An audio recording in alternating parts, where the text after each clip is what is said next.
The cleaning fluid burned through Reth's gloves again. He didn't complain because complaining meant punishment, and punishment meant the gravity plates. His small clawed hands worked quickly across the engine deck floor, scrubbing away the toxic residue that leaked from the older cooling systems. The fumes made his eyes water, but he kept working. Around him, the massive engines of the merchant vessel distant horizon hummed their endless song. Reth had lived aboard this ship for 3 years now, ever since the labor contractor bought him from the colony station. He was 15 cycles old, though he looked younger. Most dragonkin looked younger than they were. Something about their genetics made them small, weak, and useful only for the jobs that killed other species too quickly. His supervisor Gulker walked past, his 4 arms carrying data tablets and inspection tools. The Branty didn't look down at Reth. None of them ever looked down at the dragonkin unless something went wrong. That was fine with Reth. Being invisible meant being safe. The shift stretched on. Reth's back ached from crawling through the tight spaces between machinery. His claws were worn down to nubs from the acidic cleaning solutions. He'd learned not to request new gloves too often. Resources were tracked carefully, and dragonkin who used too many supplies disappeared to worse assignments. When a meal break alarm sounded, Reth made his way to the lower deck dispensary. His daily ration waited in a plain container, nutrient paste, and water. He'd learned to eat slowly to make it last. Hunger was constant, but it was manageable. Pain was manageable. Everything was manageable if you didn't expect anything different. He finished half his water and saved the rest for later. The dispensary rules said 1 ration per shift, but Reth had discovered that if he saved portions, he could make it through the longer work cycles without his hands shaking from dehydration. That's when Gulker found him. "You took water during the previous shift." The supervisor's voice was flat, emotionless. He held up a data pad showing the dispensary logs. "You're authorized for 1 ration per shift. You took water twice in the last cycle." Reth's throat went dry. He'd been careful. He'd waited until the monitoring systems cycled through their reset phase. But somehow the logs had caught him. "I was thirsty," Reth said quietly. "The chemical fumes make me need more water." Gulker's 4 eyes blinked in sequence. "The ration calculations account for environmental factors. You took excess resources. This requires correction." Other crew members were gathering now, watching. No one spoke up. No one ever spoke up. This was normal. This was how things worked in the Galactic Trade Consortium. Every species had its place, and dragonkin were at the bottom for good reasons. The genetic plague that devastated their people thousands of years ago had left them diminished. Weak. Inferior. Gulker pulled out a small control device and aimed it at the floor beneath Reth. 4 hours at quadruple gravity. Perhaps this will teach you to respect resource allocation. The gravity plating activated before Reth could move. The force slammed him to the deck like a massive hand pressing down on his entire body. His bones creaked under the pressure. His lungs struggled to expand against the weight crushing his chest. He managed to turn his head to the side so he could breathe, but even that small movement took all his strength. The pain was immediate and overwhelming. Every heartbeat became an effort. Every breath was a victory. Gulker walked away.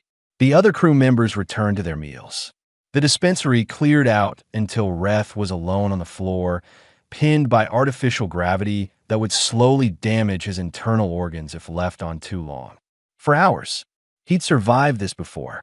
He could survive it again. Time became meaningless under the crushing weight. Reth focused on breathing. In and out. Don't pass out. Stay conscious.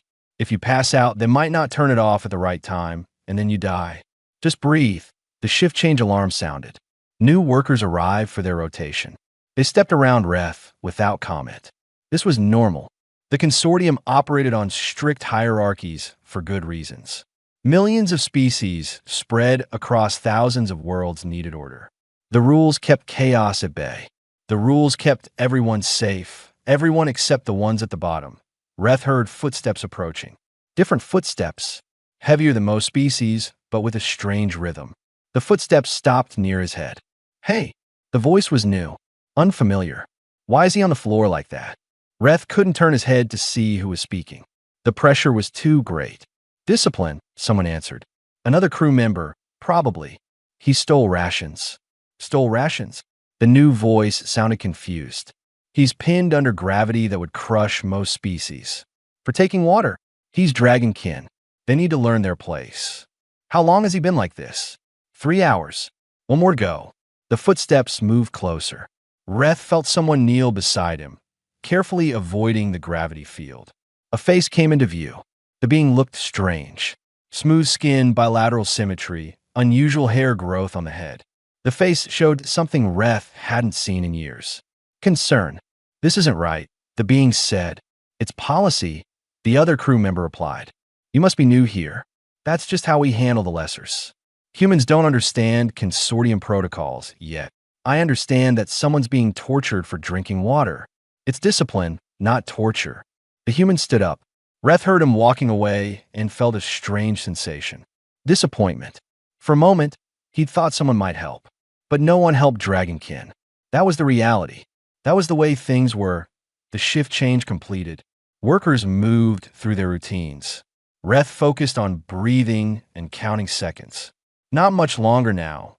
Then the pressure suddenly released. The gravity plating deactivated. Reth gasped as his lungs expanded fully for the first time in hours. His body felt weightless after the crushing force. He tried to move, but his muscles wouldn't respond properly. Strong hands lifted him carefully. The human carried him like he weighed nothing, moving quickly through the corridors. Reth wanted to speak, to ask what was happening, but his body was shutting down from the strain. He heard the human's voice demanding things, arguing with someone. Then everything went dark. Pain brought Reth back to consciousness. His ribs ached with every breath, and his muscles felt like they'd been pulled apart and badly reassembled. He opened his eyes slowly, expecting to see the familiar gray walls of the lower deck sleeping quarters. Instead, he was lying on a clean medical bed with soft lighting overhead. The air smelled sterile and filtered. This was the ship's medical bay, a place where Dragonkin never went. Treatment cost credits that lessers didn't earn. The human stood nearby, arguing with someone Reth couldn't see. He needs treatment for internal injuries and radiation exposure, the human said firmly. I don't treat Dragonkin. That was Dr. Hilson's voice, a Quellan physician who handled the crew's medical needs. They're not covered under standard crew medical provisions. If you want him treated, you pay for it yourself. How much? More credits than you have. Human. Take him back to the lower decks. His kind either recovers on their own or they don't. That's how it works. The human made a frustrated sound. Reth heard drawers opening and supplies being moved around. Then the human returned to his bedside, carrying a medical kit with unfamiliar markings. This is from Earth's emergency supply, the human muttered to himself. Should have basic treatment options. Reth tried to speak, but only managed a weak croak. The human noticed him waking up and immediately offered him water. Real water, not recycled dispensary rations. Reth drank carefully, his throat burning. Easy, the human said gently. Small sips. Your body's been through a lot. What? Reth managed to whisper. Why what? Why help me? The human looked at him with that same strange expression from earlier. Concern mixed with something else. Anger, maybe, but not directed at Reth. Because you needed help, the human said simply. I'm David, by the way. David Ross, engineering specialist from Earth's deep-sea colonies. Reth didn't know what to do with that information. Species help their own kind. Sometimes alliances formed between species with compatible interests. But cross-species assistance for no gain made no sense in consortium culture. David worked carefully, using scanning equipment to check Reth's injuries. He applied treatment patches to the worst areas and gave Reth something for the pain. The medicine worked quickly, dulling the sharp edges of agony into manageable discomfort. You've got 3 cracked ribs, severe muscle strain, and early-stage radiation sickness, David explained. The ribs will heal on their own if you rest. The radiation exposure is treatable with these supplements. The muscle damage needs time. I have work shift in 6 hours. Reth said. David frowned. You need at least 3 days of rest. Dragonkin don't get rest days. If I miss shift, I get penalty assignment. What's penalty assignment? Waste reclamation, toxic processing, things that kill you faster. David was quiet for a moment. Then he helped Reth sit up slowly. We'll figure something out. Right now, you need to eat and sleep. Before they could leave the medical bay, the door opened again. First Officer Kren entered, his scaled face showing clear disapproval. Behind him stood Gulker, looking satisfied. David Ross. Kren began formally. You've been reported for 3 violations of consortium regulations. First, interference with authorized disciplinary procedures. Second, unauthorized use of medical facilities. Third, misappropriation of emergency medical supplies for non-emergency purposes. David stood up, placing himself between the officers and Reth. Non-emergency? He was crushed under quadruple gravity for hours. His organs were failing. He's dragon kin, Gulker said smoothly. They're built to withstand harsh conditions. It's why they're assigned to hazardous duties. That's not science, that's convenience, David shot back. Kren held up a hand. Your cultural values are noted, human. However, you are now part of the consortium system. We have rules that maintain order across thousands of species. Those rules exist for important reasons, like torturing workers for drinking water, like preventing chaos, Kren corrected. Every species has different capabilities and tolerances. Dragonkin are classified as diminished species due to their genetic limitations. They're assigned appropriate work. Gulker was enforcing standard disciplinary measures. David's hands clenched into fists. This is wrong. This is reality, Kren said, not unkindly. You're valuable to this ship, David Ross. Your engineering skills are highly regarded. But if you continue to violate protocols, you'll be transferred off this vessel. Is that what you want? Reth watched David struggle with the decision. The human had no reason to sacrifice his position for a dragonkin he'd just met. It made no sense. Reth waited for David to back down, to accept reality like everyone else did. What happens to him? David asked, pointing at Reth. He returns to his assigned duties, Gulker said, with additional penalty hours for causing this disruption. No, David said firmly. I want him transferred to waste reclamation. Reth's blood went cold. That was a death sentence. Kren looked surprised. That's highly unusual. Why would you request that? Because I don't want him, David said quickly, lying through his teeth. I thought I was helping, but clearly I don't understand your systems. Put him wherever dragonkin belong. I won't interfere again. Gulker smiled. Kren looked relieved. They left together, discussing the transfer details. As soon as they were gone, David turned to Reth. I'm sorry. I had to say that. But I have a plan. Waste reclamation kills workers in weeks, Reth said numbly. I know.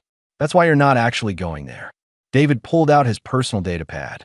Consortium law allows skilled workers to employ one personal aide. I'm going to hire you. What? It's a loophole. If you're my official assistant, you're under my jurisdiction, not Gulker's. You'll work with me in engineering. Reth stared at him. Why are you doing this? David met his eyes. Where I come from, we lived underwater in sealed habitats. If someone was drowning and you didn't help them, everyone died eventually. We learned that survival means helping each other. All of us. Dragonkin aren't your people. You're a person who needs help. That's enough. Reth stood in his new quarters, unable to process what he was seeing. The room was small by normal crew standards, but compared to the sleeping shelf he'd occupied in the lower decks, it felt massive. There was an actual bed with clean sheets, a personal water dispenser, a storage locker for belongings he didn't own. David had arranged everything through official channels. The paperwork took 2 days to process, during which Reth recovered in the medical bay using David's personal medical supplies. Now he was officially registered as a personal aide to engineering specialist David Ross, with all the privileges that status provided. You'll work with me in the engineering sections, David explained, showing Reth around the workspace. I'll teach you the basics. You're smart enough to learn quickly. Reth wasn't sure about that. Dragonkin weren't educated beyond basic safety protocols. Learning was considered wasteful for species with short lifespans and limited utility. But David insisted, and over the following weeks, something strange happened. Reth discovered he understood things easily. When David explained how the cooling systems worked, Reth could visualize the flow patterns in his mind. When they diagnosed problems with the power distribution network, Reth could see the connections others missed. "You've got natural spatial intelligence," David said one day, sounding impressed. "You can look at complex systems and just understand how they fit together." "Dragonkin don't have intelligence," Reth replied automatically. "We're genetically diminished." David stopped working and turned to face him directly. "Who told you that?" "Everyone. It's in the consortium classification databases. Our species suffered a genetic plague thousands of years ago. The survivors were weaker, smaller, less capable. That's why we're assigned to hazardous labor." "And you believe them?" Reth blinked. "It's documented fact. So is the idea that humans couldn't survive in deep water until we built the underwater colonies. So is the theory that Earth species couldn't adapt to space travel. Facts change when people actually test them instead of accepting limitations." David handed Reth a diagnostic tool. "Show me what you see in this power relay." Reth examined the device. The readings looked normal at first, but something felt wrong. He closed his eyes and visualized the energy flow. There was a slight imbalance in the third junction point, almost imperceptible but slowly growing. "The third relay is degrading," Reth said. "It's running 0.03% hotter than optimal. In about 2 weeks, it'll fail completely." David checked the deep diagnostic readings and laughed. "The computer didn't even catch that yet. You're reading micro-variations that normally take advanced sensors to detect." For the first time in his life, Reth felt something other than fear or exhaustion. Pride, maybe, or just the absence of shame. Not everyone was happy about the arrangement. Gulker filed complaints regularly, arguing that David was violating the natural order. Other crew members watched Reth with suspicion or amusement. A few seemed curious. The ship's cook, a gentle being named Trell, started giving Reth extra rations during mealtimes. "You're too thin," Trell said simply. "Growing younglings need proper nutrition." No one had called Reth a youngling before. Dragonkin age into labor as soon as they could work. Childhood wasn't a concept that applied to lessers. The breakthrough came during a routine maintenance shift. David was trying to realign one of the quantum drive's magnetic containment fields, a delicate job that required perfect timing. The field kept destabilizing because of microscopic variations in the power feed. "I can't get it stable," David muttered, frustration clear in his voice. "The timing window is too narrow." Reth watched the diagnostic displays. He could see the pattern in the fluctuations, the rhythm of the instability.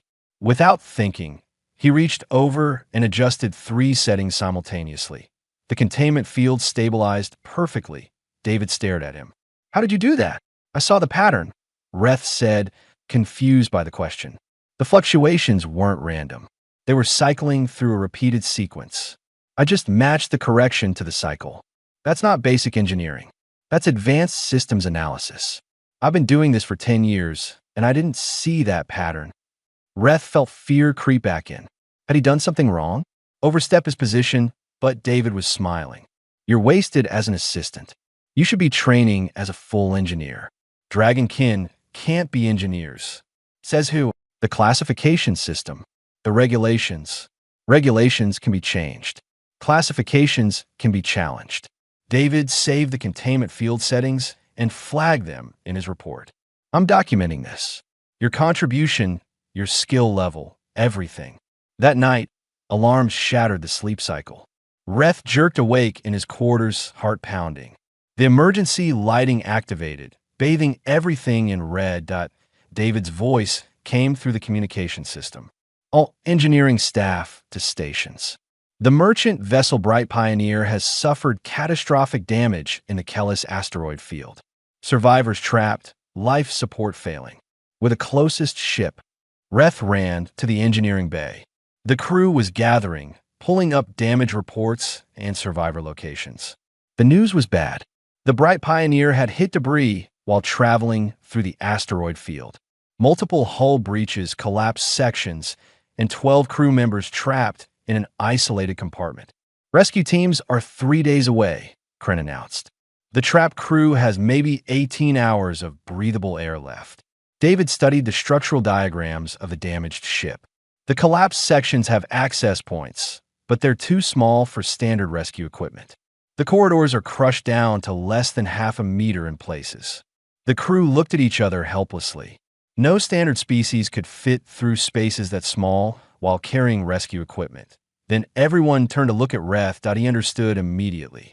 His small size, his ability to navigate tight spaces, his experience crawling through machinery gaps. He was the only one who could reach the trap crew. Gulker spoke up from the back of the room.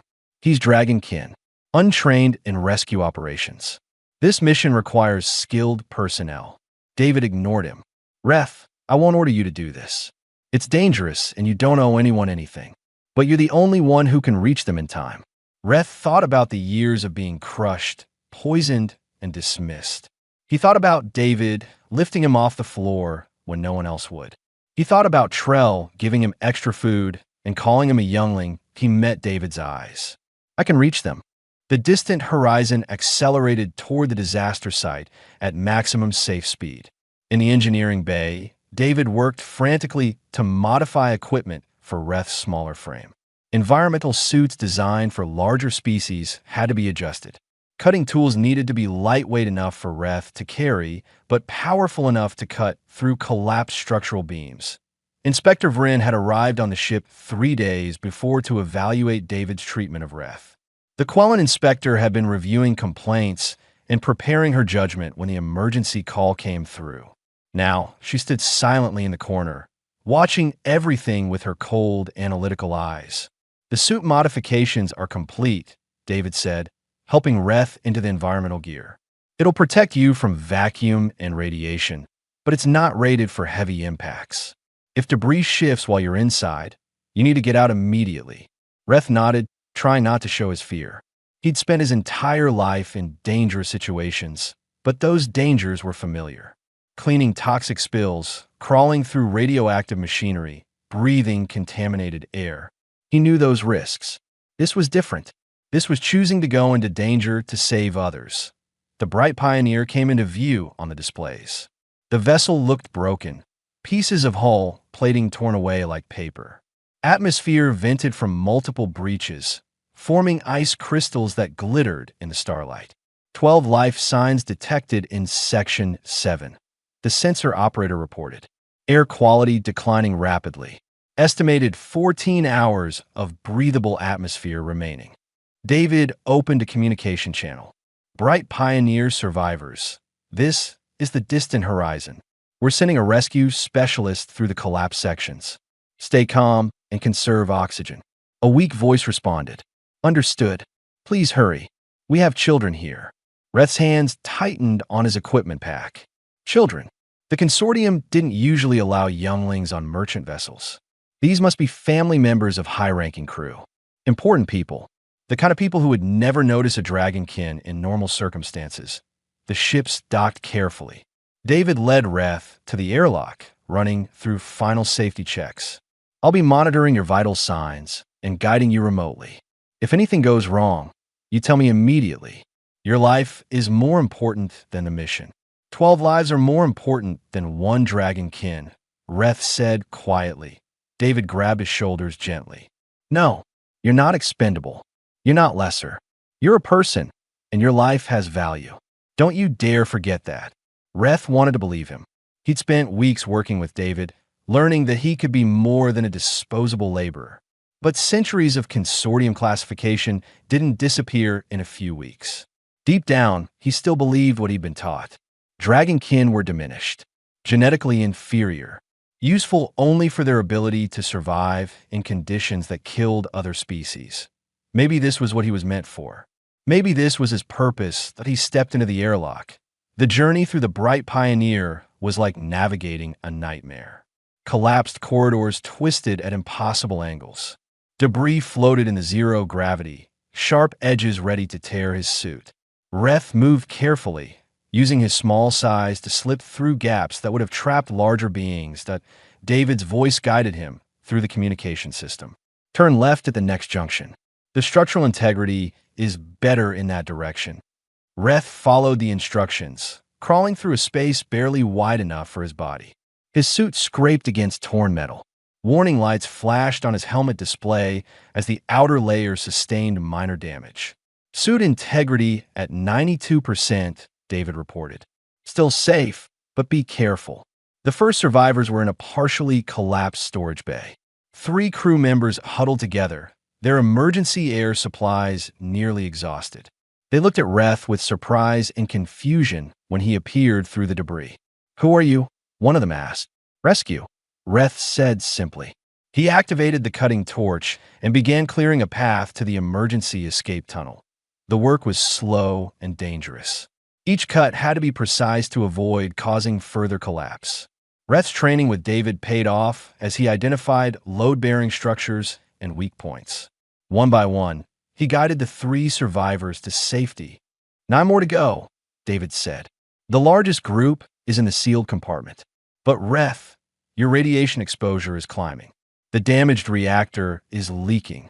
I can handle it," Reth said, moving deeper into the wreckage. The next group was harder to reach. A collapsed support beam blocked the main corridor, too thick for Reth's cutting torch to penetrate quickly. He had to find an alternate route through the ventilation system, crawling through spaces filled with toxic smoke from electrical fires. His suit's filtration system struggled with the contamination. His vision blurred as fumes seeped through minor seal breaks.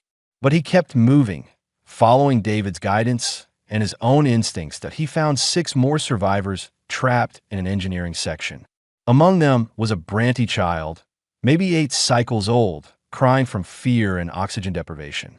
The child's parent held her protectively, her arms wrapped around the small body. Reth approached carefully. Branty adults could be aggressive when protecting their young. But this parent just looked at him with desperate hope. "Please," the parent whispered, "save my daughter." Reth worked faster, cutting through the debris with renewed determination.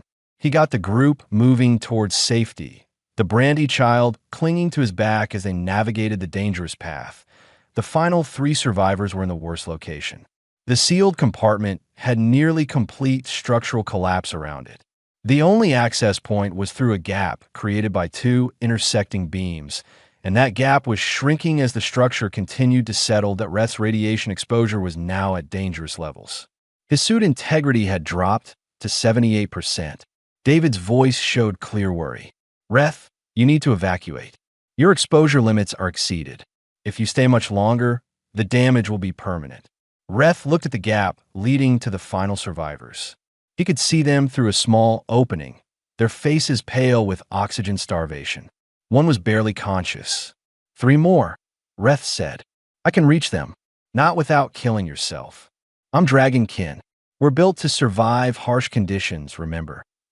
Reth smiled grimly inside his helmet. Maybe the classifications are good for something after all. Before David could argue, Reth squeezed through the gap. The final compartment was a disaster. The 3 survivors were barely conscious, their emergency oxygen nearly depleted. One of them was a young engineer, maybe only a few years older than Reth. She was trapped under a fallen beam, her leg twisted at an angle that made Reth's stomach turn. "Help is here," Reth said, though he wasn't sure they could hear him. He assessed the situation quickly, using the skills David had taught him. The beam pinning the engineer was connected to the main structural support. Moving it wrong would cause the entire section to collapse. "Reth, your radiation levels are critical." David's voice crackled through the damaged communication system. "You have maybe 10 minutes before permanent organ damage occurs." "Then I better work fast," Reth replied. He positioned his cutting torch carefully, targeting the beam at its weakest point. The metal was already stressed from the impact damage. A precise cut would release the pressure without destabilizing the whole structure. His hands shook from radiation sickness, making the work harder. Sweat dripped into his eyes inside the helmet. The environmental suit's cooling system was failing, unable to handle the extreme temperatures from the nearby reactor leak. The first survivor, a male Quellan, regained enough consciousness to speak. "Leave me. Save the others. Everyone gets out," Reth said firmly. He finished the cut and the beam shifted slightly. Not enough to cause collapse, but enough to free the trapped engineer. She screamed when he moved her leg. Reth worked quickly, applying a temporary stabilizer from his medical kit. David had insisted he carry extra supplies, and now Reth understood why. "Can you move?" Reth asked her. "I'll try," she gasped. The structure groaned ominously. Reth's suit computer flashed warnings about imminent collapse. He needed to get everyone out now. "David, I need the fastest route out. Stability doesn't matter anymore." There was a pause. Then David's voice came back, tight with suppressed emotion. "Straight path through Section 12. It's unstable, but it's the quickest way. Reth, you need to run." Reth helped the injured engineer to her feet, supporting her weight. The other two survivors were weak, but mobile. They began moving through the debris, racing against time and structural failure. Behind them, metal screamed as supports gave way. The compartment they just left collapsed completely. Reth pushed forward, his small size allowing him to navigate obstacles the others had to climb over. He became their guide, calling out handholds and safe paths. The injured engineer stumbled. Reth caught her before she fell, taking more of her weight despite his own failing strength. His muscles burned. His lungs ached. The radiation sickness was causing severe nausea. "Keep moving," he urged. Almost there. The escape tunnel was ahead. Reth could see the rescue team waiting on the other side, ready to pull them through.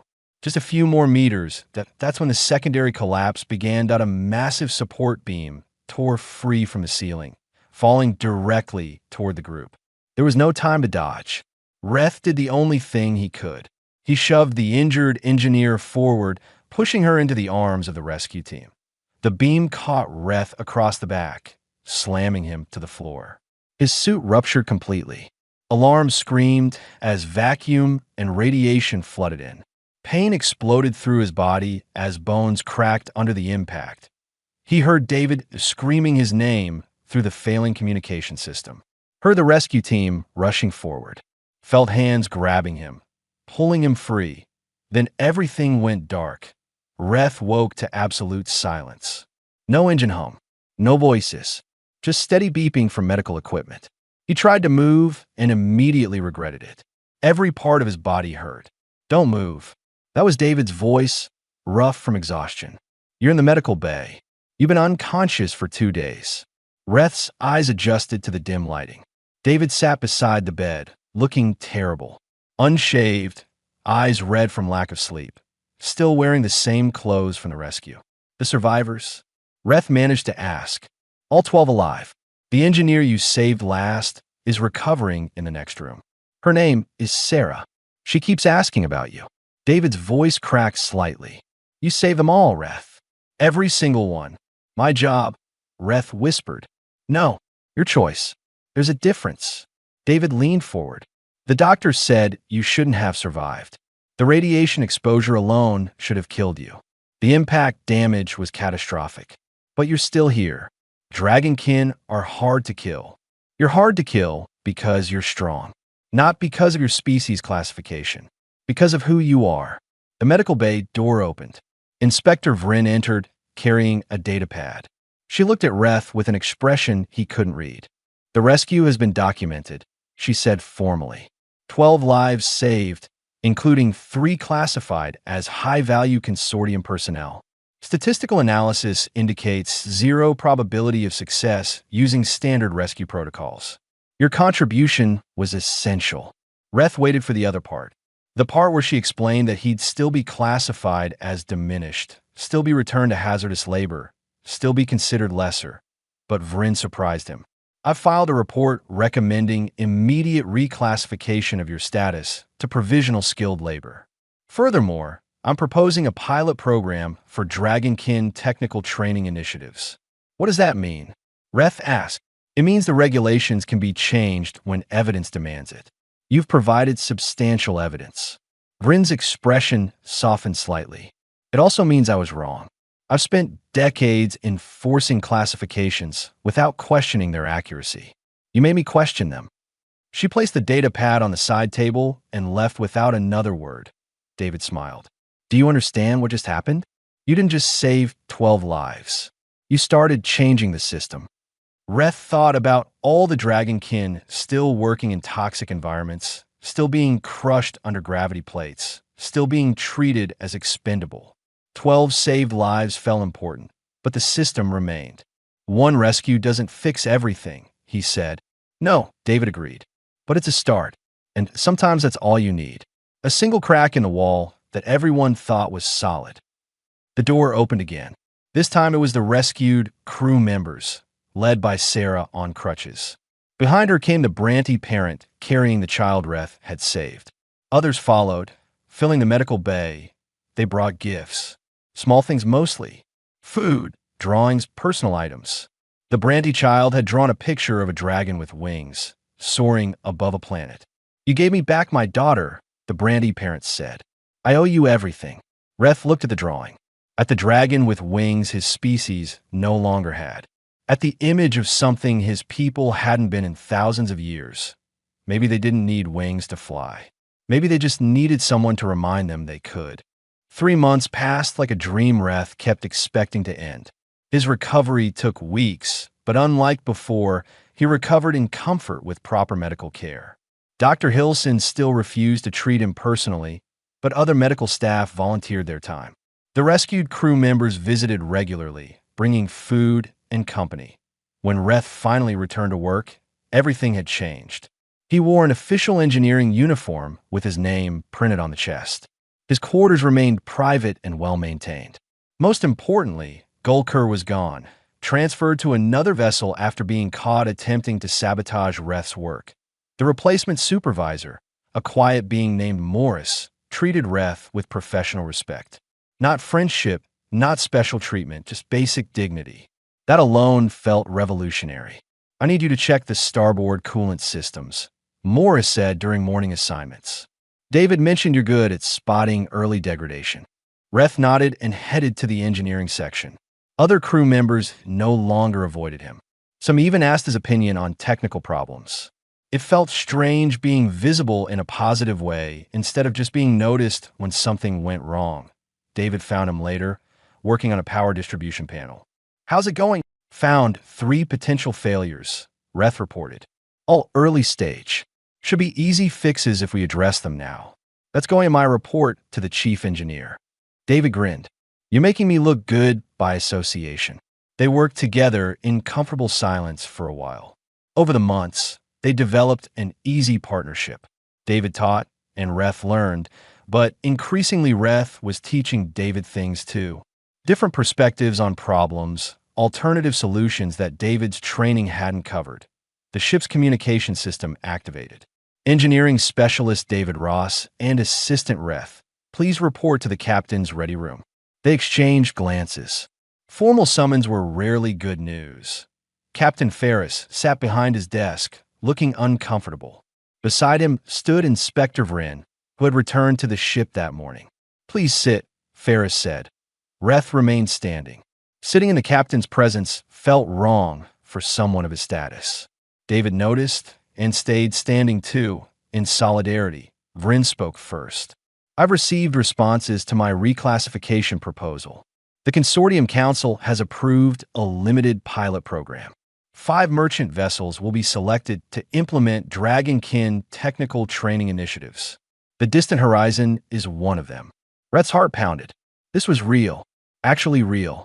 Additionally, Vryn continued, your provisional status has been upgraded to permanent skilled labor classification. You're no longer subject to hazardous duty assignments or species-based restrictions on professional development. The words felt impossible. Reth had spent his entire life being told his species was inferior, limited, diminished. Now an inspector was saying that wasn't true anymore. There's more, Captain Ferris added. We've received requests from 3 other Dragonkin workers on this ship. They want to transfer to engineering training. Morris has agreed to supervise the program. David put a hand on Reth's shoulder, smiling broadly. You're not just changing your own life. You're changing theirs too. The meeting ended with paperwork and formalities. As they left the ready room, Reth felt overwhelmed. Happy, scared, confused, hopeful, all at once. That evening, Reth met the 3 Dragonkin who wanted training. They were young like him, worn down by years of harsh labor. They looked at him with a mixture of hope and disbelief. Is it true? One of them asked. Can we really learn engineering? Reth thought about how to answer. Weeks ago, he would have said no, would have accepted the limitations placed on his species. But David had taught him something important. Classifications weren't destiny. I don't know if you can learn engineering, Reth said honestly, but I know you deserve the chance to try. That's what matters. He began teaching them basic concepts, the same ones David had taught him. It felt strange being the teacher instead of the student. But as he watched them understand, watched their eyes light up with comprehension, he understood why David had invested so much time in him. Knowledge wasn't just power. It was hope. Over the following weeks, news of the rescue spread through consortium channels. Other ships began quietly reconsidering how they utilized dragonkin labor. Not everywhere, not quickly, but small changes appeared. A captain here allowing a dragonkin to work in better conditions. A supervisor there reducing punishment severity. Reth knew these weren't grand victories. The system remained largely unchanged. Most dragonkin still suffered in hazardous assignments. But cracks were forming in the wall of assumed limitations. One day, a new dragonkin arrived on the ship, transferred from a labor colony. The young one looked terrified, beaten down by years of harsh treatment. Reth saw himself in those scared eyes that he approached carefully, kneeling to the newcomer's level. What's your name? Finn, the young one whispered. I am Bref. I work in engineering now. You're going to work with me. Reth offered his hand. Things are different here. You're safe, and you're going to learn that you're capable of more than anyone told you. Finn stared at Reth's outstretched hand like it might be a trap. Reth waited patiently. He knew that trust took time to build after years of betrayal. Finally, Finn reached out and took his hand. Later that night, David found Reth in the observation deck, looking out at the stars. The human sat beside him quietly. You did good today, David said. With Finn, I just told him the same things you told me. That's how it works. Someone helps you, then you help others. The cycle continues. Reth thought about the galaxy outside. Millions of species spread across thousands of worlds. Somewhere out there, other dragonkin were still suffering. The consortium's classifications still condemned entire populations to harsh lives based on ancient judgments. But here on this ship, things were changing. 3 dragonkin were learning engineering. A newcomer was being treated with dignity. Inspector Vryn was questioning regulations she'd enforced for decades. It's not enough, Reth said quietly. Helping a few doesn't fix the system. No, David agreed. But it's more than nothing. And sometimes that's where revolutions start.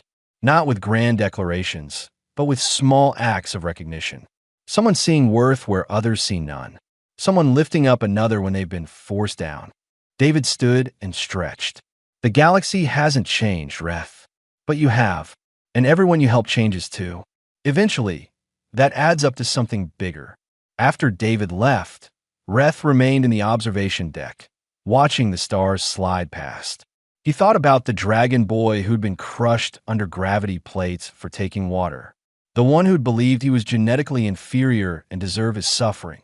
That boy was gone. In his place was someone who knew his worth, who understood that species classifications were judgments, not truths. Someone who could teach others what he'd learned. Somewhere on this ship, Finn was sleeping in safe quarters for the first time in his life. Tomorrow, Reth would begin teaching him about power systems and coolant flows. The day after, maybe Finn would discover his own hidden talents. The cycle would continue. One person helping another, lifting them up when the galaxy tried to force them down. It wasn't a revolution yet. But it was a beginning, and sometimes a beginning was everything.